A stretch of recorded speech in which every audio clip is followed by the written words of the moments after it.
مسلمه لسان فاضل على حبائبه الأصلية لنفسه ولرثه الصغير ولجاريته ملكية. قال النبي صلى الله تعالى عليه وسلم: زكاة الفطر طهر الصيام من اللغو والرفث وطعمة للمساكين. بارك الله لنا ولكم في القرآن العظيم ونفعنا وإياكم بالآيات والذكر الحكيم أجمعين إنه هو الغفور الرحيم. السلام علیکم ورحمۃ اللہ وبرکاتہ. تمامی حضرات کو میری جانب سے نئے دن سے عید الفطر کی مبارکباد پیش کرتا ہوں.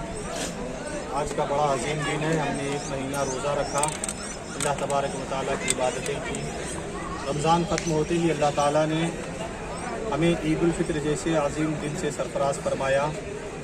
آج کے اس مقدس دن ہم نے خصوصی اللہ کی بارگاہ میں ہمارے ملک ہندوستان کے لیے دعا کیا کہ اللہ تعالیٰ ہمارے ملک میں امن و سلامتی عطا فرمائے.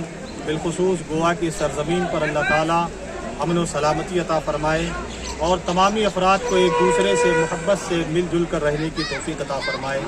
آج کے اس دن ہمارے لوگوں نے غریبوں, یتیموں, مسکینوں کی مدد کیا, صدقہ و خیرات کیا. اللہ تعالیٰ اسے اپنی بارگاہ میں قبول فرمائے. صافہ مسجد کمیٹی کے زیر اہتمام یہاں سارا اہتمام کیا گیا, سارا انتظام کیا گیا.